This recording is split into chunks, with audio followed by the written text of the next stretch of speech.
Bon Ludovic, comment on se sent à quelques jours d'un aussi grand rendez-vous, ce 6e tour de Coupe de France contre Bressuire? C'est vrai que la parenthèse championnat est abandonnée, on va dire, et puis focus sur cette Coupe de France, sur ces coupes qui nous font rêver là, à Linard et avec les jeunes LNF depuis 2 saisons maintenant et demie. Donc hâte, impatient.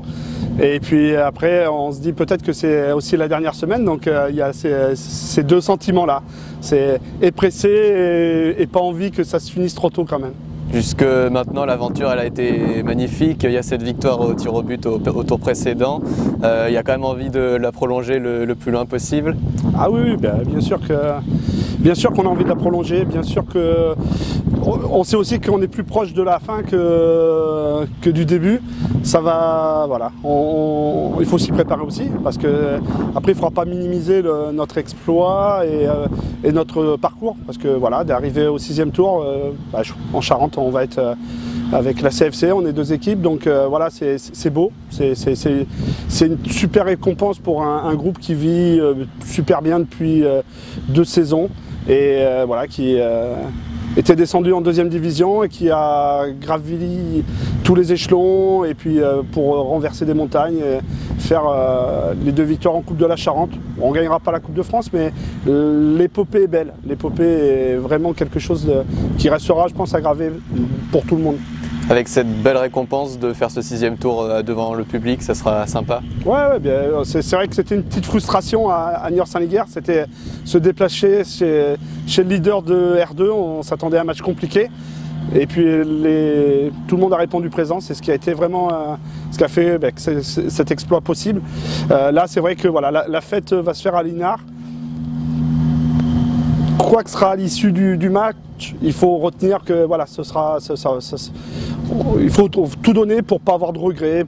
Enfin, c'est toujours les mêmes discours, mais voilà, il faut que l'aventure, si elle doit s'arrêter dimanche à 17 h, qu'on soit content de ce qu'on a fait. Et c'est le plus important. Ça fait de longs mois avec la Coupe Charente et puis là la Coupe de France que vous êtes invaincu en Coupe. C'est quoi le secret? Il y a un secret déjà? Il y a peut-être pas de secret, mais la recette c'est que les gars connaissent le goût de l'effort, la répétition. Je prends le cas parce qu'on parle des seniors, mais il y a aussi les jeunes en Gambardella qui s'étaient fait sortir en 32e de finale mais sans avoir perdu. Donc je signerais bien pour être invaincu encore en coupe et même si on sortir avec sur un score vierge et malheureusement perdre au pénalty, ça nous est arrivé l'année dernière, ce serait une belle histoire. Si on vous avait dit il y a un peu plus d'1 an que vous connaîtriez en espace d'une année justement une 2e Coupe Charente consécutive, une montée en R3, un 6e tour de Coupe de France, ça aurait été un rêve? Ouais, c'était vraiment pas dans les chapitres qu'on s'était fixés.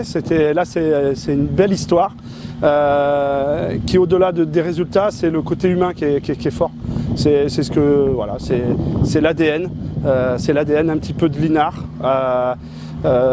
Soit les gens y adhèrent et ils font un chemin avec nous et on avance et puis qu'est-ce qu'on avance bien, soit ils adhèrent pas et c'est pas grave, il y a beaucoup de clubs en Charente donc autant que tout le monde en profite, mais c'est vrai que c'est que du bonheur depuis, moi ça fait 9 ans ici, mais c'est vrai que les résultats amène en plus un état d'esprit pour beaucoup de jeunes, j'ai un groupe qui est le plus âgé, c'est mon capitaine Adrami qui a 30 ans, jeune papa depuis 1 an, c'est le week-end à Niort-Saint-Liguerre, 6 jeunes du groupe LNF U18 de la saison dernière, donc c'est beau, c'est bien.